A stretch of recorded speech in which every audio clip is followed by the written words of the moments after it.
నరేంద్ర మోడీ పిలుపు. రాముడి విగ్రహ ప్రతిష్టాపన రోజు దీపావళి జరుపుకోవాలని సూచన. అయోధ్యలో ఎయిర్పోర్టు, రైల్వే స్టేషన్ను ప్రారంభించిన సీఎం. 2 అమృత్ భారత్, 6 వందే భారత్ ఎక్స్ప్రెస్ ట్రైన్లు కూడా ఆయన ప్రారంభించిండు.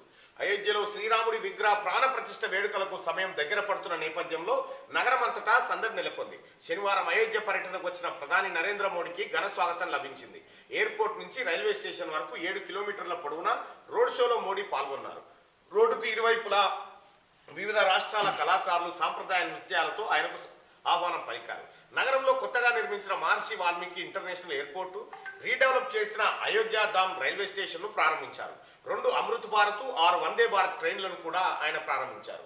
వేడుకల నేపథ్యంలో మహర్షి వాల్మీకి ఎయిర్పోర్ట్ను రికార్డు స్థాయిలో 20 నెలల్లోనే పూర్తి చేశారు. అయోధ్య ధామ్ స్టేషన్ను కూడా సకల సవలతులతో తీర్చిదిద్దారు. ఎయిర్పోర్ట్ను ప్రారంభించిన తర్వాత మోడీ మాట్లాడుతూ, జనవరి 22న వేడుకలు జరిగే రోజు దేశంలోని ప్రతి ఇంట శ్రీరామ జ్యోతిని వెలిగించాలని పిలుపునిచ్చారు. అయోధ్యలో రాముడు ఒకప్పుడు టెంట్ కింద నివసించేవాడని, కానీ ఇప్పుడు ఆయనకు పక్కా ఇల్లు సమకూరిందని మోడీ అన్నారు.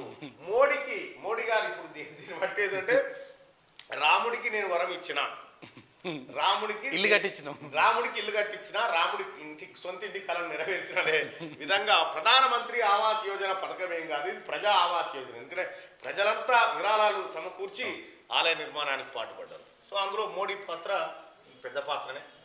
22 నాడు అది అందరూ అయోధ్యకు వస్తారు, రావద్దని చెప్పిండు. ఎందుకంటే ఒక్కడేసారి వస్తే మొత్తం 22 నాడు అందరూ అయోధ్యకు ఎగబడకు వచ్చారు, రాకుర్రి చెప్తా ఉన్నారు. ఇంటికానే చేసుకోరి, ఇంటికానే జ్యోతి వెలిగించుకోరి అని చెప్తున్నాను.